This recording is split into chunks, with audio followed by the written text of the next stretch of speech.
Hello, welcome to Women Who Walk. I'm Louise Ross, writer and author of Women Who Walk the book, the inspiration for this podcast. And just as I did for the book, here I'll be interviewing and unpacking the journeys of impressive, intrepid women who've made multiple international moves for work, for adventure, for love, for freedom. You can find show notes to each episode and my books on my website, louiseross.com.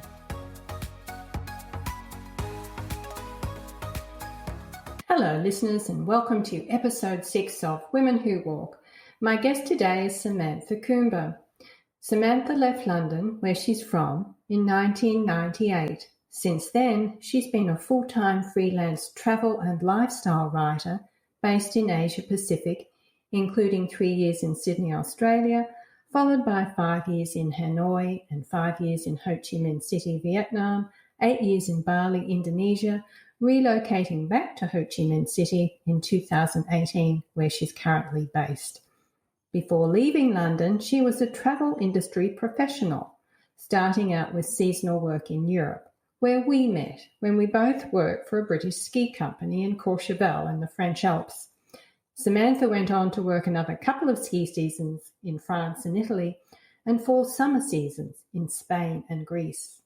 With birthdays a day apart and 1 year between us and a friendship that has spanned several decades, over the years we kept in touch first via handwritten letters, then email, and more recently I've been tracking Samantha's Asian adventures on LinkedIn, where she posts links to her blog, The Jaded Empress Chronicles.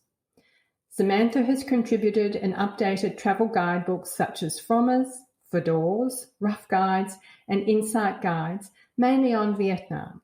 Her work has been published in countless international publications, and the list is so extensive, I'll just mention a few here. Wall Street Journal Asia, National Geographic Traveller, Condé Nast Traveller UK and India, Tatler UK and Indonesia, Australia Gourmet Traveller, plus in-flight magazines for airlines such as Qantas, Singapore, Thai, and Cathay Pacific. She is author of the first edition of Insight Guides, Hanoi and Northern Vietnam Pocket Guide, and co-author of the first edition Insight Guides, Hanoi and Ho Chi Minh City Smart Guide. She was selected to contribute articles to the following travel-focused compilation books: To Vietnam with Love, To Asia with Love, and Traveller's Tales from Heaven and Hell. In 2001, she was headhunted by the Vietnam National Administration of Tourism, or VNAT for short, to help launch and then jointly run the English-language tourist magazine, Vietnam Discovery. Based in Hanoi and working with an all-Vietnamese team on this pioneering monthly publication, she became the first foreigner employed full-time by the VNAT. Fast forward to 2018, she landed a contract as senior marketing content writer and editor for Trails of Indochina, an upscale boutique tour operator at their global head office in Ho Chi Minh City.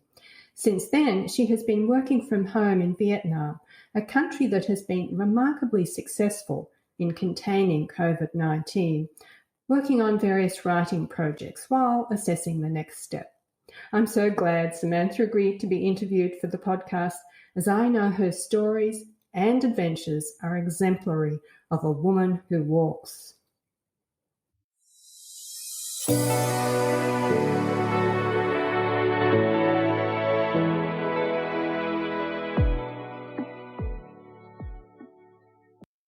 Hi, Samantha. Thanks for being available to talk with me this evening. Hi, Louise. It's my pleasure to be here. Thank you so much for having me. There's about a 6-hour time difference between us, and you're 6 hours ahead. Tell us where you are, give listeners a sense of your neighbourhood. Okay, I'm in District 3 of Ho Chi Minh City, which is probably the oldest neighbourhood in the city, and it's voted by Time Out London as one of the world's top 50 neighbourhoods. It's very buzzy, very noisy neighbourhood, but it is an authentic slice of Ho Chi Minh City. I'm on a 3rd floor apartment. I'm very lucky because I have floor to ceiling windows and a balcony. And when I look outside, I've got a broad canal which ebbs and flows out to the Saigon River a few miles down. I can see tugboats, long-tail boats, speedboats going along the river. It's a canal that's actually been widened and redeveloped. It's called the New Loc Thi Nye Canal.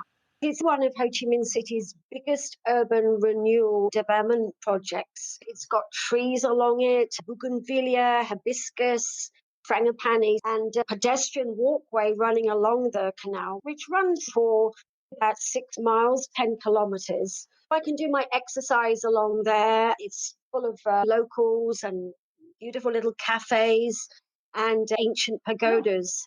Sounds gorgeous. Now, you said Ho Chi Minh City, but you didn't tell us what country. It's Vietnam. And for your listeners, Ho Chi Minh City was formerly Saigon. And it's the biggest city in Vietnam in the south. Population is about 9 million. And it's one of the most densely populated cities on the planet. That's why I'm a bit excited about where I live, because normally when you have an apartment in Saigon, you look out on a brick wall or a concrete wall or a building site. But I'm quite lucky. I've got a lot of greenery and trees and beautiful little eating places. So it's quite fortunate to live in this location. Like a lot of my life, I found it by accident. Okay, we'll talk a bit about that. Thanks for describing your neighbourhood. I mentioned in the introduction to this episode that you're originally a London girl and that we met when we were in our early 20s when we were both working in France.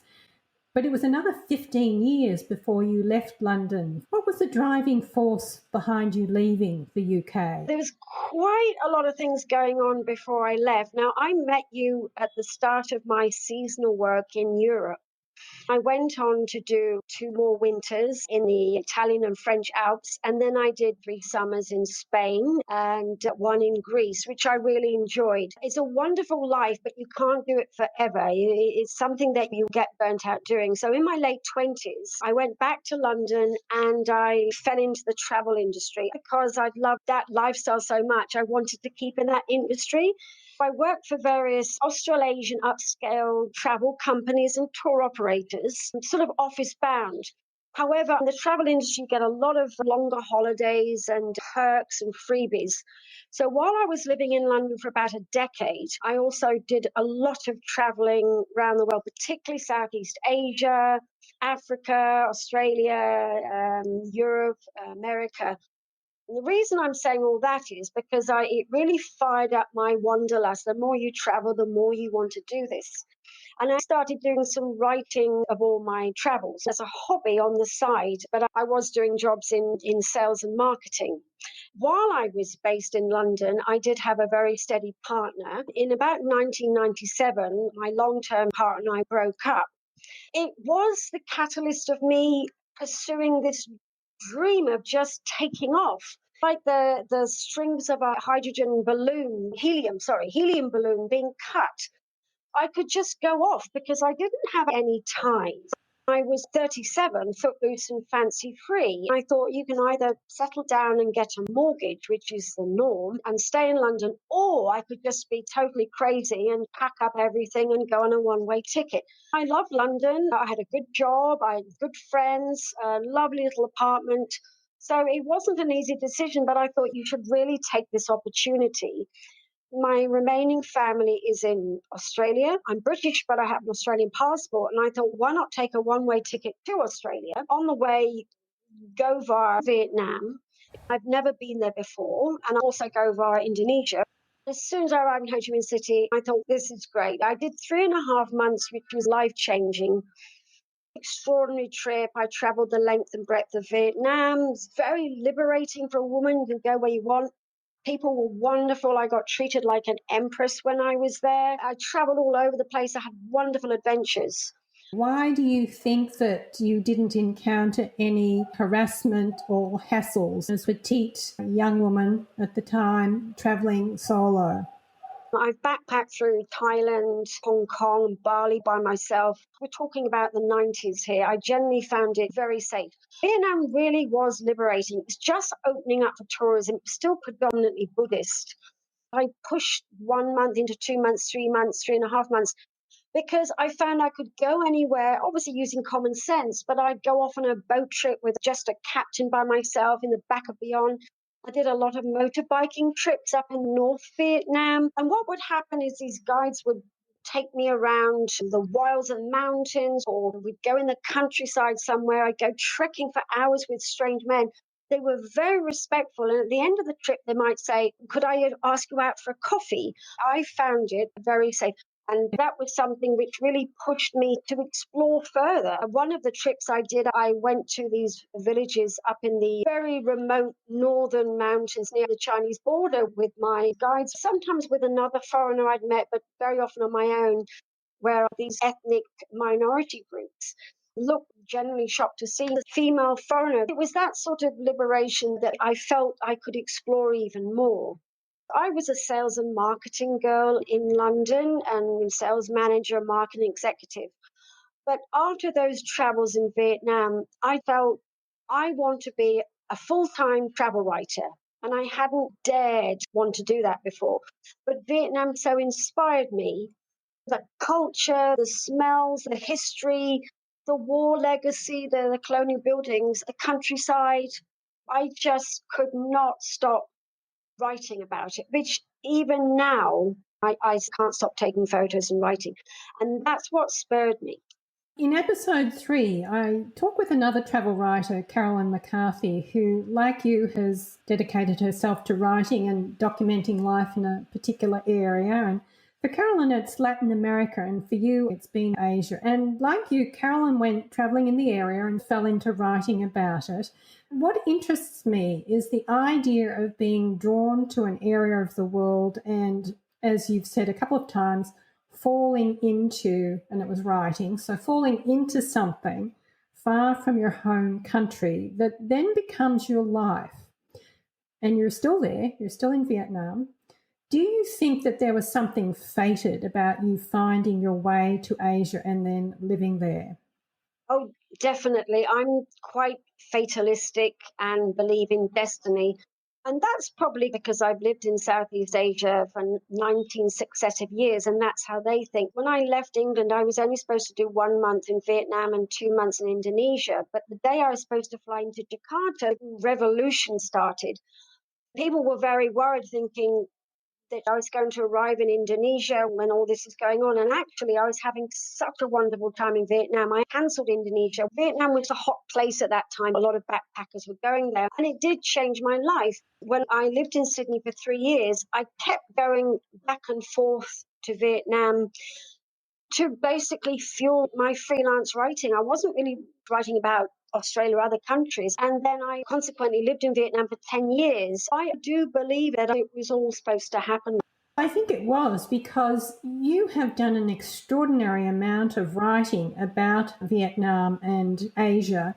You've updated so many books, you've done so many articles for various publications and airline magazines and independent publications and so on. Can you tell a little about how that all evolved? I think a lot of writers will say this. You've got to be good at marketing. You've got to have a little bit of swagger because you've really got to sell yourself. So I arrived in Sydney with no job and no real contacts and supposed to be doing a marketing job. And I want to be a travel writer. This is what I want to do. So I just started writing to a lot of people. I was writing to editors, CEOs of guidebooks. And the reason that the first guidebook I got was Rough Guides. This is an example. I wrote to the top dog and I said to him, I've just backpacked through Vietnam for 3.5 months. I absolutely love it. Can I do some of your guidebooks? Wrote back and said, if you can prove you can do it, we're actually going to be having to update our Vietnam book. So I had this sort of interview by writing a mock chapter. And they liked it. Soon after, I got sent back to Vietnam to update the Rough Guides Vietnam book. Once you've done one, it does lead on to other things. And the more experience you get, then other editors will say, you've done this or you've written a book. So I ended up writing my first guidebook when I was living in Hanoi, which was the Inside Pocket Guide, Hanoi and Northern Vietnam.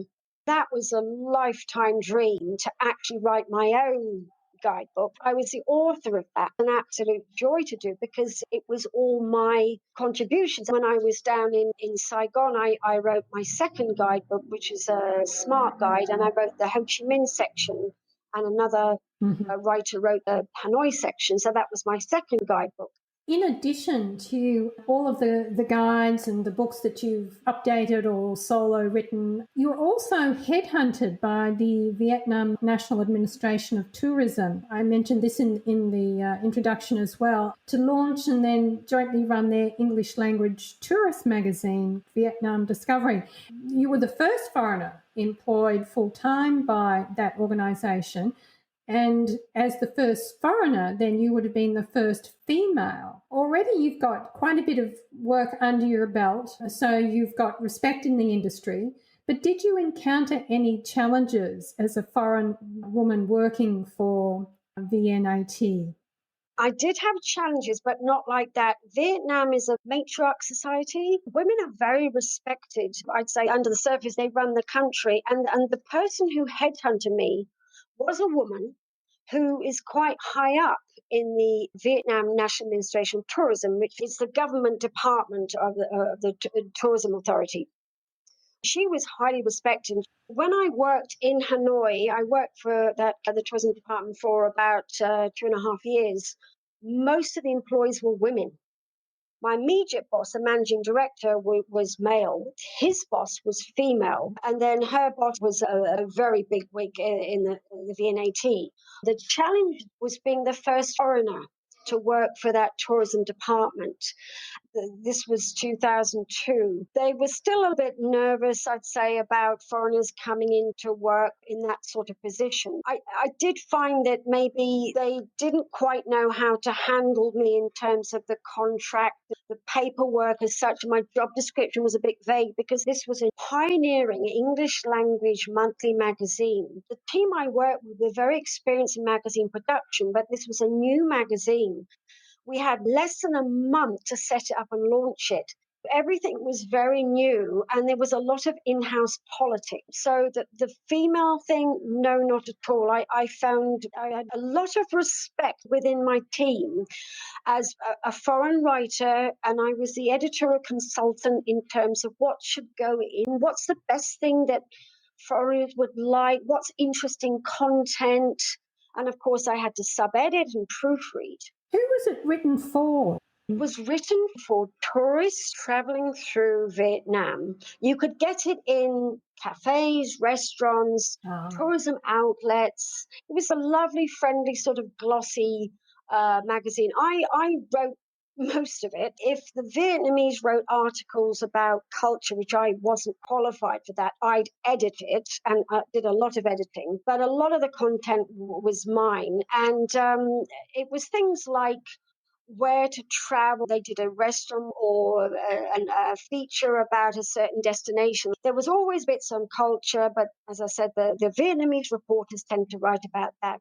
There was a big expat community in Hanoi and Ho Chi Minh City and Da Nang. And they told me they really loved reading it because they knew that a foreigner was behind the text. So it was for tourists and expats. You mentioned Glossy Magazine. Now, when you mentioned that, it just reminded me of another series of adventures that you had in Bali. Were you doing spa coverage for some Glossy magazines? Yeah, something great coming out of something bad. I was quite happy in Ho Chi Minh City in Vietnam, 2006 to 2010. I had lots of work. And then, hey, the world financial crash came along in 2008. I had to make a decision about what do I do. My workload is going down. A lot of editors in the States, Canada, Europe, Asia saying, no, we haven't got any work, our budget's cut, we're reducing staff, etc., etc. And I had to make this very rash decision. Now, by coincidence, I've been traveling backwards and forwards to Bali on these quite amazing working holidays. Yeah, working holidays. Quite a lot on the beach, quite a lot of partying, and a little bit of work. But from 2008 to 2010, I've been going backwards and forwards to Bali. Yes, I had a fabulous time on the beach and enjoying myself, but I did quite a lot of networking, and I realized there's a lot of local magazines, and the island was booming. 2010 onwards, it was just an absolutely brilliant time to be there, building a lot of boutique luxury resorts, world-class spas, beach clubs. It was moving away from the backpacking days. It was getting very sophisticated, very luxury. Within 6 weeks, I decided to move over to Bali and take a risk, as I'd been living there quite a lot on working holidays while based in Ho Chi Minh City. I found that when I got to Bali, the financial crash wasn't affecting Bali. There was so much going on. And I had all these contacts with international editors, and they were calling the shots about what I should be covering. Bali's got all this wonderful Hindu culture. It's the island of wonderful temples. All they wanted me to write about was luxury spas, luxury resorts, hotels, the new up and coming beach clubs, the parties, the gourmet restaurants. That was what I was told to do. I spent my time traveling around Bali, sampling all the wonderful hotels, having spa treatments, trying all the food. I was a restaurant critic. And I'd get assignments. They'd say, could you go and sample all the rooftop cocktail bars, all the new beach clubs? I did a lot of luxury travel writing when I was living in Ho Chi Minh City, but this was all I was doing.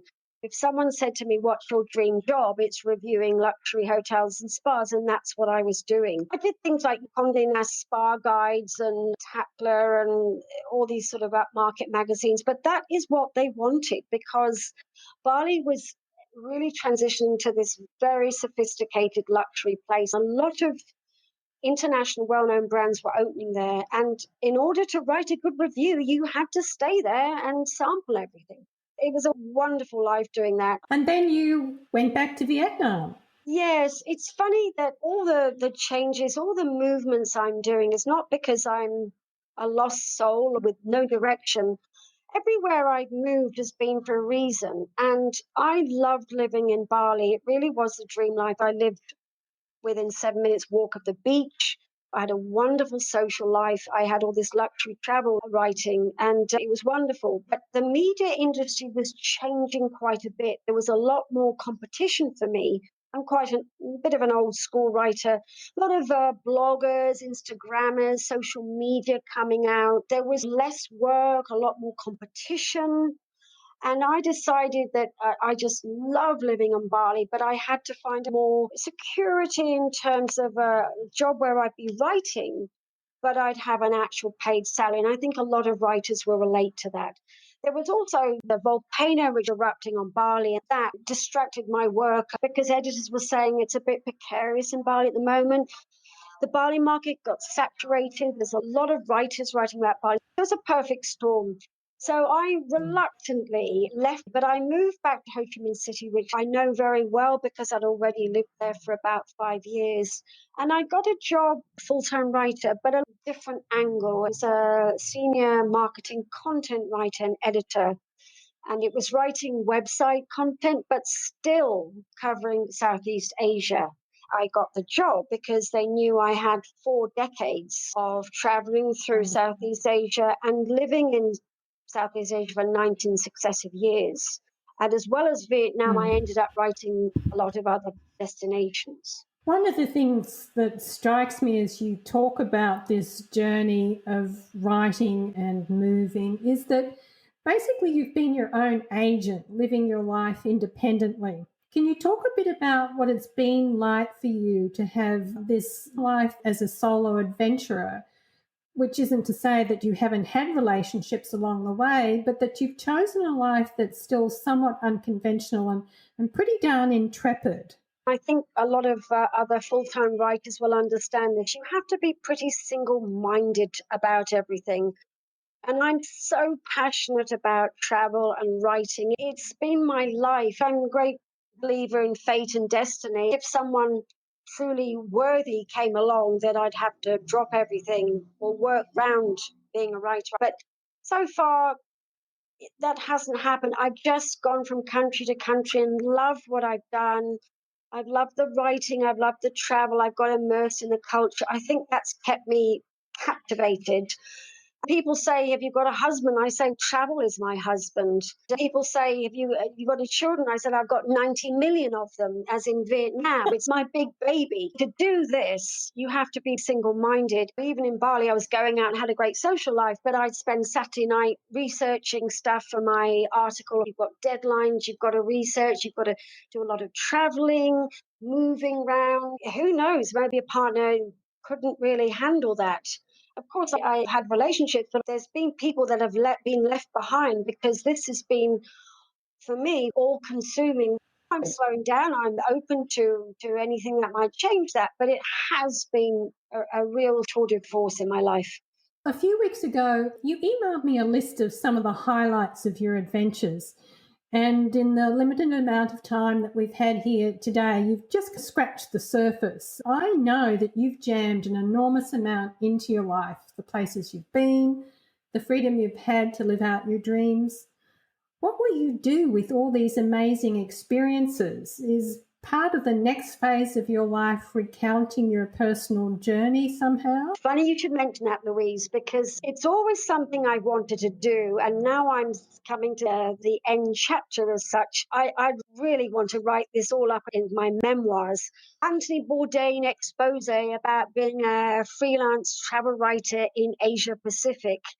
It's going to be something very funny and very fast paced. It's not going to be me finding myself and navel gazing. It's very much packed with anecdotes and humor. I don't have any imagination, but I really don't need it. You couldn't make this stuff up. I have so many stories and things to pack in. I sometimes think that I attract crazy moments and quirkiness and fun times. So I could write a book about 23 years living in Asia Pacific as a travel writer. I'm glad that you mentioned Anthony Bourdain, because that was exactly the person that was coming to my mind. And one of the things that I wanted to briefly touch on is that the Anthony Bourdains of the world get a lot of attention because they're men doing these crazy, fun, extraordinary things, traveling all around the world.